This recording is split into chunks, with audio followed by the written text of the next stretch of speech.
albeit belated. Lent is a very important season in the Christian calendar, and Jesus, the Pathway to Life, is the title of this message. And during this season of Lent, we want to focus upon how Jesus is the real pathway to life. We'll focus upon 4 qualities of Jesus Christ and what he offers to all people everywhere. The most essential aspects of the life we are all seeking to find. For when we become followers of Jesus, he offers us a pathway to 4 things, which we'll cover in the 4 weeks coming and tie them into Easter. Firstly, love, unconditional love, to be accepted, valued, and able to love others as well. Secondly, life, a purpose for life, one with eternal meaning. To live empowered by God, successful in relationships and in our chosen vocation. And lastly, he is Lord, our personal connection with the Lord, discovering that God cares for you. That's the series we'll be looking at. But before we embark on that journey, today we need to first answer the question, is Jesus worth following? Is Jesus the only pathway to God? Because you could look to him for love, for life, to live an empowered life and to know great love in your life, but what is the point if he is not really the way to those things, but just some kind of historical figure that is irrelevant to us today? So this message is entitled, Is Jesus the only pathway to God? Is Jesus really the only pathway to God? Now, out of all the incredible statements by Jesus, the one that attracts the most outrage today is found in John 14:6. And you may say, where's our Bible reading today, Pastor? Well, here it is. John 14:6 says, Jesus answered, I am the way, the truth, and the life. No one comes to the Father except through me. Now, many consider it arrogant, intolerant, and politically incorrect for such a claim to be taken seriously today. I've met plenty of people who are willing to sing the praises of Jesus as a good moral teacher, a great leader, even as perhaps God's son.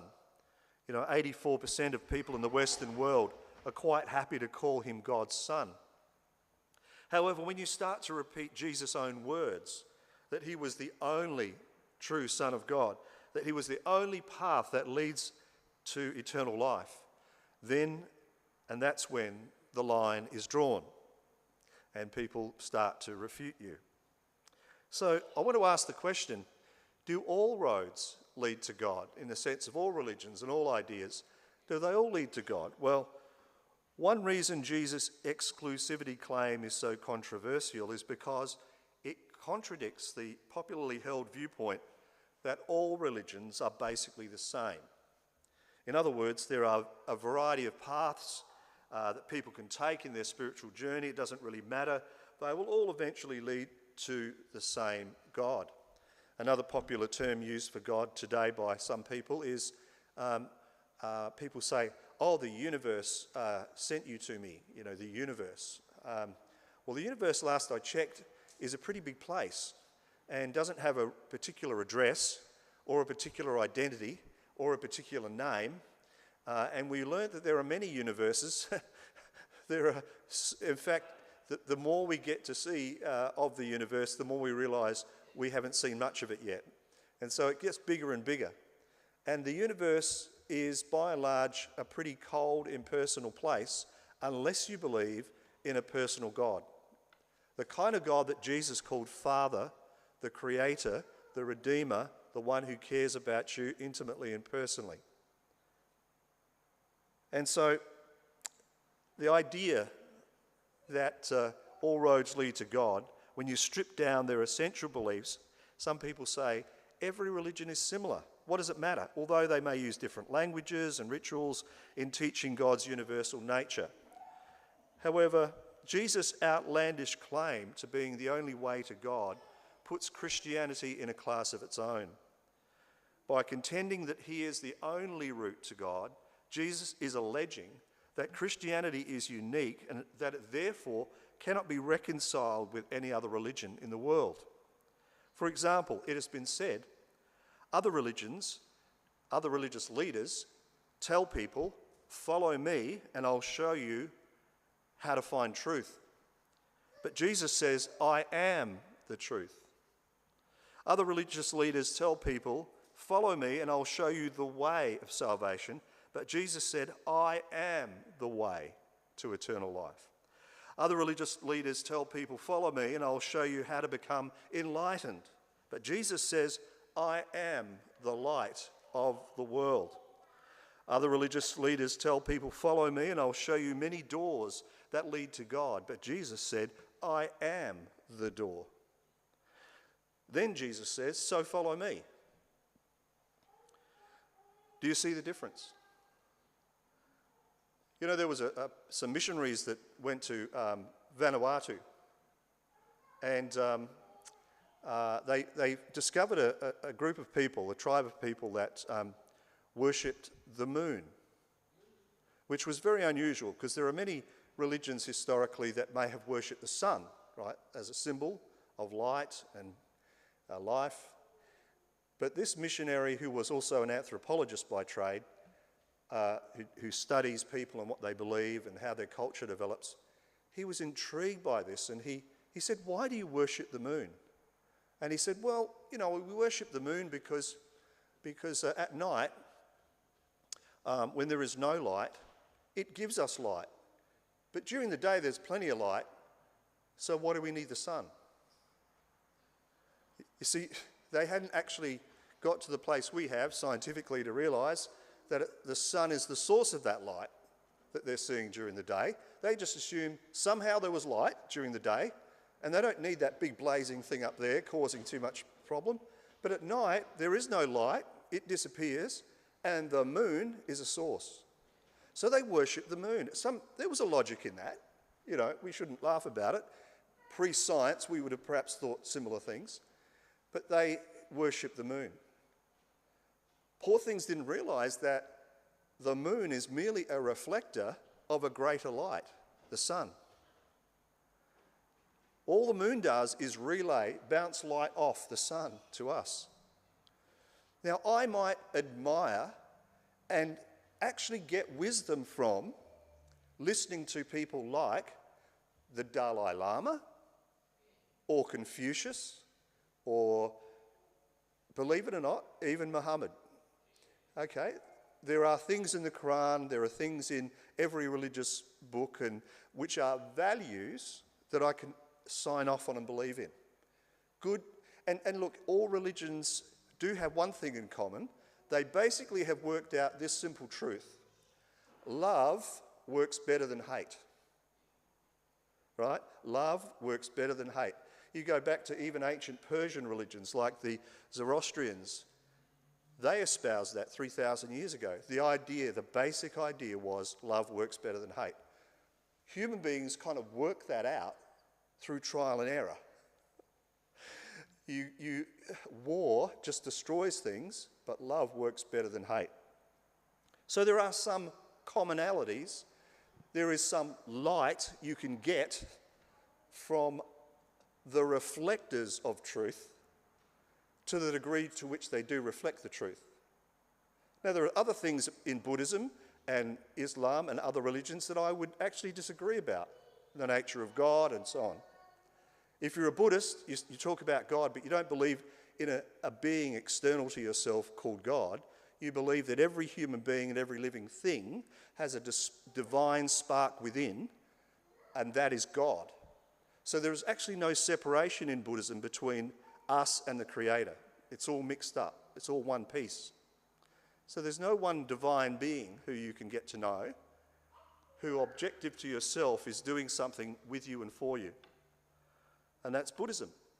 That's Hinduism. That's many of those religions. But Jesus says, follow me. And for a long time, people have tried to harmonise the various religions of the world. And for 45 years, I've been a scholar of religion. If you ask me academically, if you go into the academic world and people ask me what I do academically, I would have to say that I specialise in religion. and I specialise in comparative religion, being a missiologist. But groups like the Baha'i faith believe that it's all about one, many paths can lead to God. And in a Baha'i temple, you'll have many doorways into the temple and many different sacred texts of the world's religions at the centre. And basically the statement is, it doesn't matter which pathway you take, you're going to get to God somehow. Now, we'll get back to that later, because there is an element of truth in that, but we'll define that later. But there are really drastic and irreconcilable conflicts between Christianity and all other faith systems. For example, do versus done is the first one. Do versus done. To use a popular illustration, all other religions are spelled D-O, do. That is, they are based on people doing something through their struggling and striving to somehow earn the good favour of God or the gods or the divine or the universe or whoever it may be.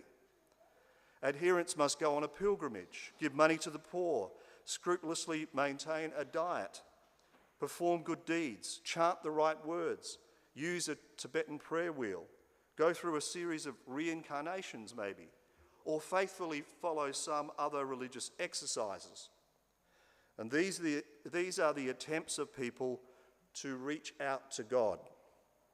By contrast, from doing, Christianity is spelt done, D-O-N-E, because it's based on what Jesus Christ has done for us on the cross to get us to God. The Bible teaches that we are all spiritual rebels and that nobody can do anything to merit heaven, but Jesus died as our substitute on the cross and is offering forgiveness and eternal life as a gift of his unconditional love. Christianity then is God reaching out to us, not us trying to reach out to God. Other religious leaders can offer pithy and helpful insights, as we have said, but only Jesus, because he is the unique and perfect Son of God, is qualified to offer himself as a payment for our wrongdoing. No leader of any other major religion even pretends to be able to do that. Moses, well, he could meditate on the law, but he couldn't fulfill it. Muhammad could seek after God, but even he didn't claim to be the exclusive pathway to God. Buddha could give personal counsel, although the sources of anything Buddha said were thousands of years after he lived, so we don't really know. Confucius could offer wise sayings, but none of these men was qualified to offer himself for the sins of the world. The element of grace is unique to Christianity, as Anne talked about in communion. God doesn't just pass over our sin.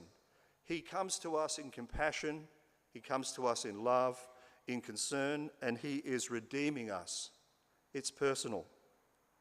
The contrast becomes stark when you compare a parable taught by Jesus with a similar story found in Buddhism.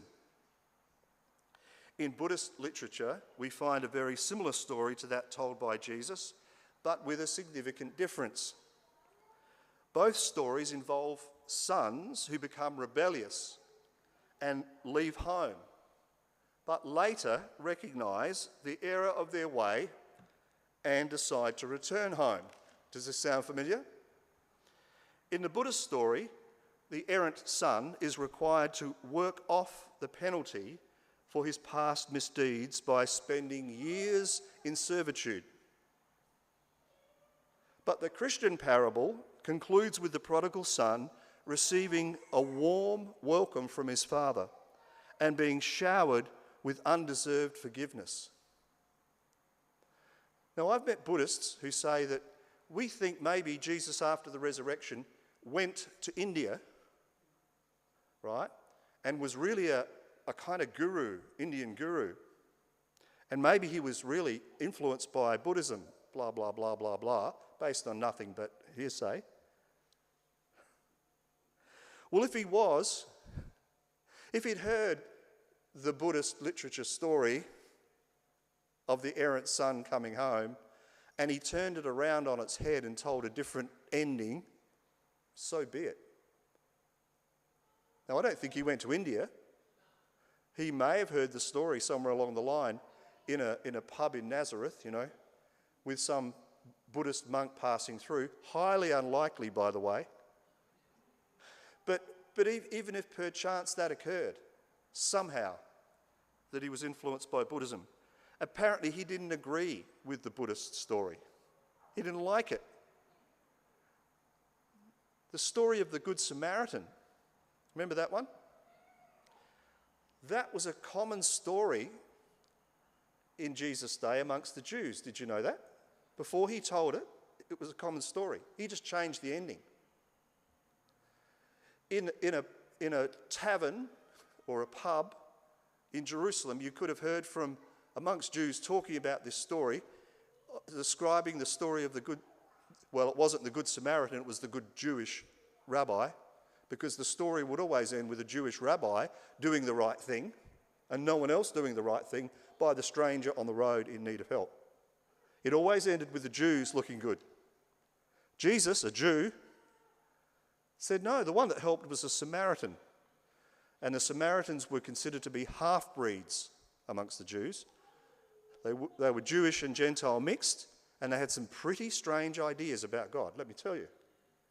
But Jesus makes the Samaritan the hero of the story. He twists it. He changes the ending of a well-known story to shock and deliver the message that, guess what? God is sovereign over all people. He is inclusive of all humanity. He will work through any human being.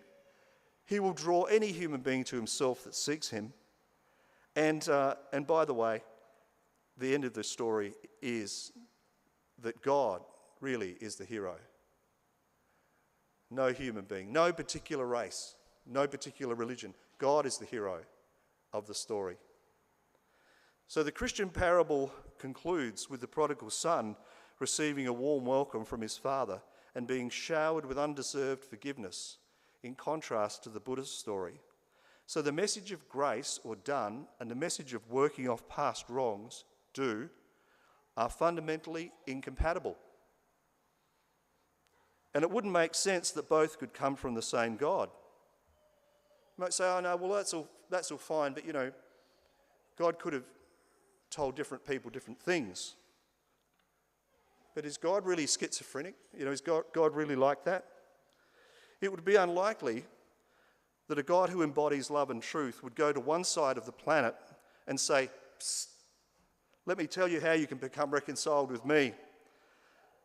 And then go to another spot on the globe and describe a completely different, contradictory way for humans to understand and worship him. And tell you then a third population even, a whole different version, just kind of for fun. Does that make sense? Not really.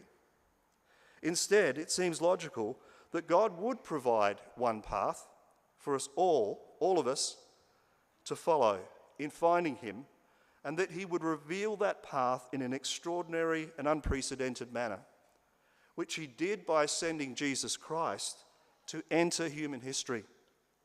So it does matter which route you take in your spiritual journey. As incredible as it sounds, Jesus is saying that all other routes ultimately are dead ends. But he is the way to God. You can bark at the moon all you like, saying, praise to the moon for giving us light. And right behind the moon is the sun. Or you can go straight to the sun. So this is not to bag all other religions or points of view, or bag completely that you can get something from wisdom from other religions. There's always something in the light that reflects, albeit imperfectly. But Jesus is saying, I am the light. And so worship me.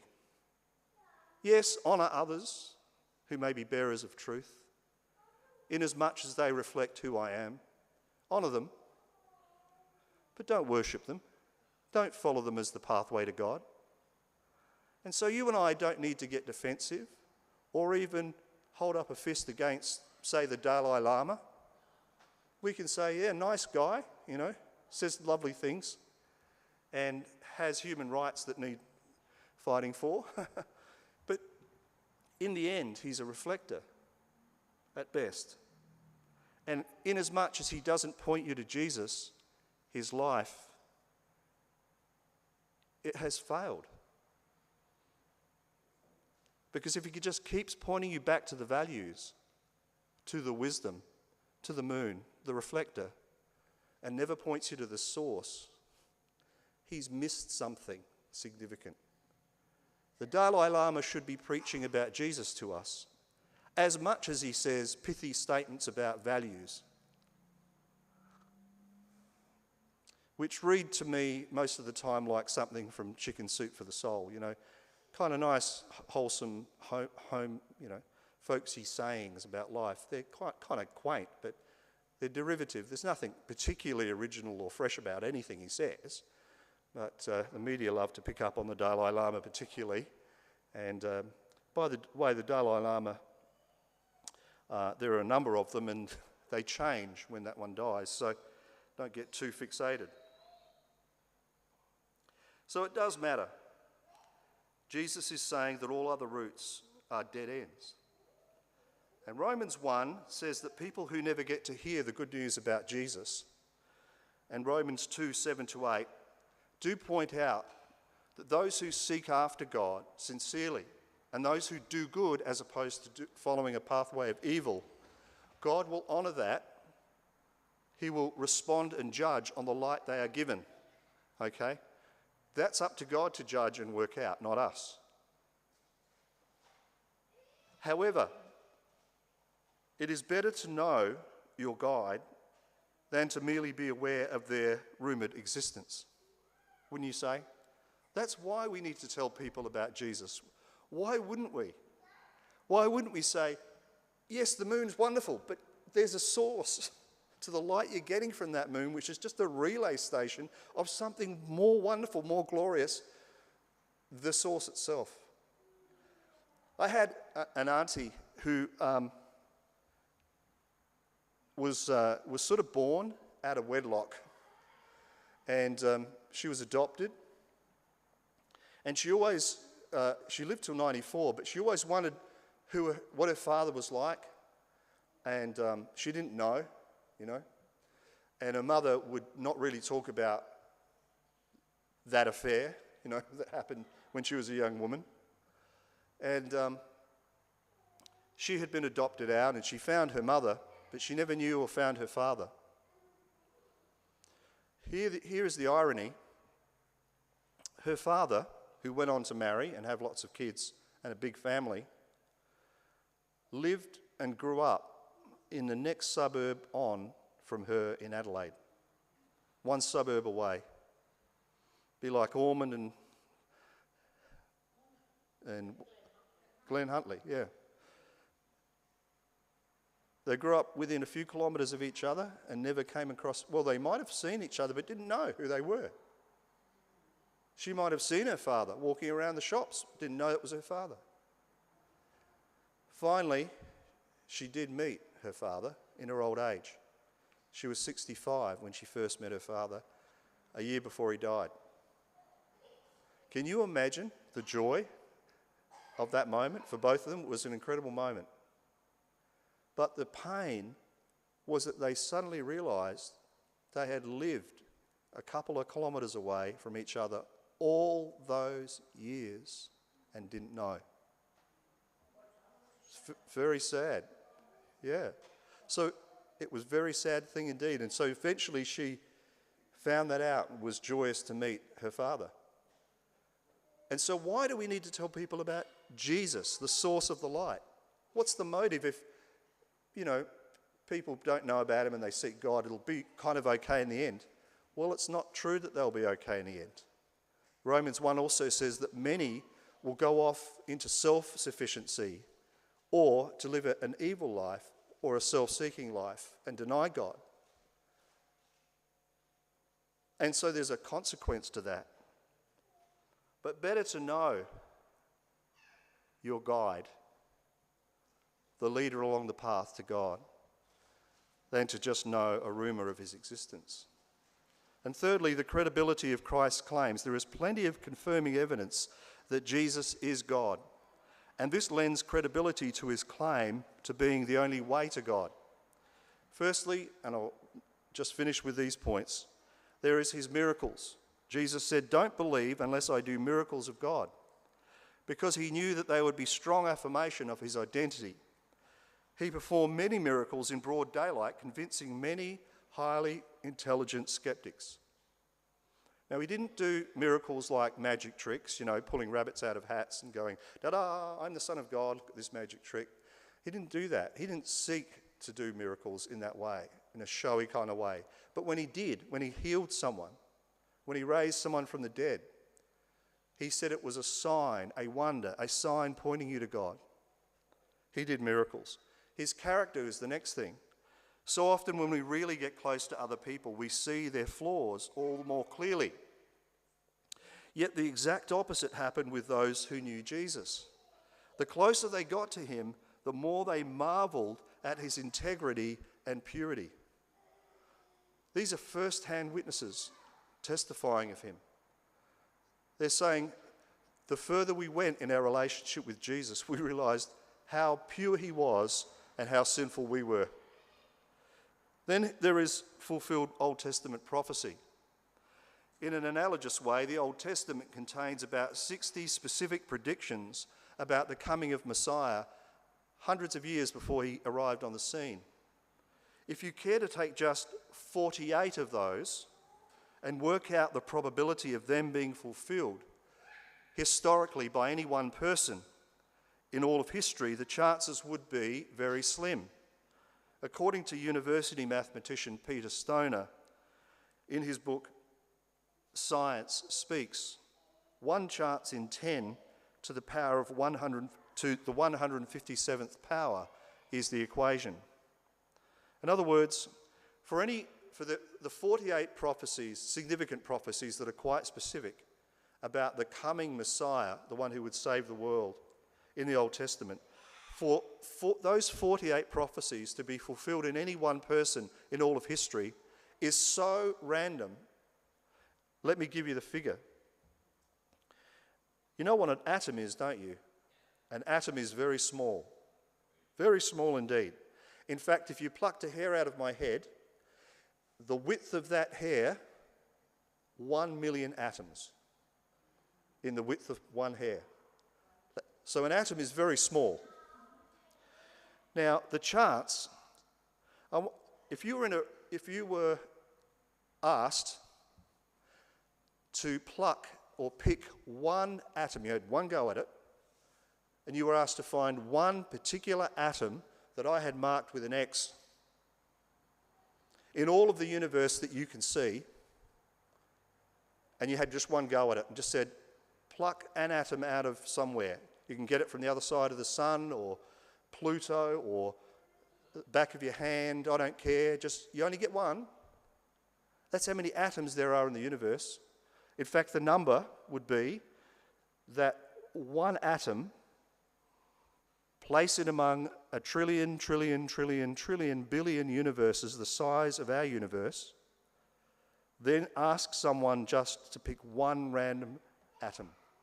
So it's not even the universe you can calculate and see or aware of, but it's a trillion billion universes that size. So what are the chances of one human being in history perfectly fulfilling 48 of those very specific prophecies? The odds of Jesus fulfilling them would be the same as you trying to find that one specific predetermined atom. Jesus said he came to satisfy those prophecies, to fulfill them. He said, everything must be fulfilled that is written about me in the law of Moses, the prophets and the Psalms. He said, and it was only in him and against all odds they could be fulfilled. As if that isn't confirmation enough that Jesus is who he claimed to be, there's also the miraculous resurrection of Jesus, which he not only foretold, but which happened as a historical fact, and that can be argued and disputed. We don't have time to go into that today, but we will Resurrection Sunday.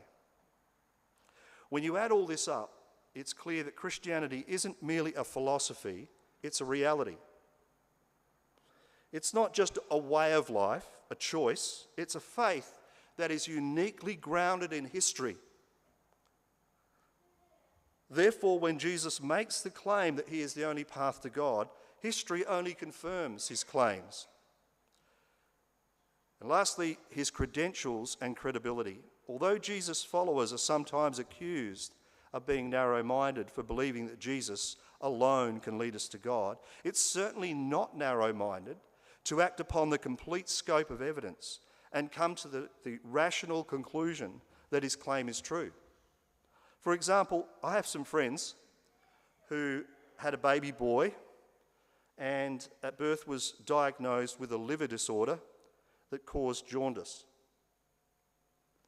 And those amongst us who have a clue about midwifery would have a bit of an idea about jaundice and know that it's a pretty nasty stuff, potentially.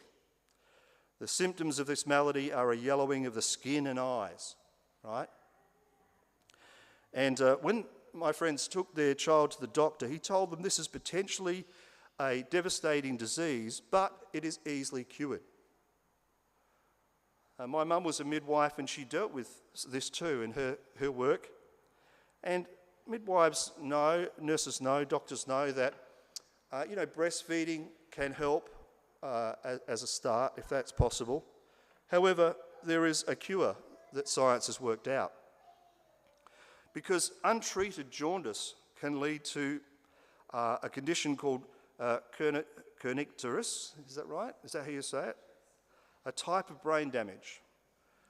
It can lead to attitoid cerebral palsy and hearing loss. Did you hear what I said? It can lead to vision loss, problems with teeth, and of course intellectual disability because of the brain damage. Am I getting close? Okay, I'm checking with my medical consultant right here in the front row. But there is a cure. All they had to do was put their baby under a special light. This is called phototherapy. And that would stimulate her liver to function properly. It's not just any light, it's a special kind of light. And it kickstarts the liver to function properly. Now the parents could have responded to the doctor by saying, well, that sounds too simple. How about if we just scrub her with soap and water and dip her in bleach instead? If we work hard enough at it, I'm sure we could get her back to normal colour. The doctor would have insisted, no, there's only one way to handle this. How about this, they could have responded. What if we just ignore the problem and pretend everything is okay? If we sincerely love our baby and believe that, things will work out for the best. But you'll jeopardise your baby's welfare and potentially jeopardise your baby's life, the doctor would have said. Look, whether you like it or not, there's only one way to cure him. So many thousands of babies have been saved with this simple treatment. My experience and qualifications as a medical doctor must count for more than your best guesses at treatment. Now, would anybody accuse those parents of being narrow-minded if they trusted that doctor, a physician with credentials and credibility, and pursued the only course of treatment that was going to save their little child? That's not being narrow-minded. That's acting logically on the basis of evidence. And the truth is that we all have a terminal illness called sin. And this has discoloured our whole world.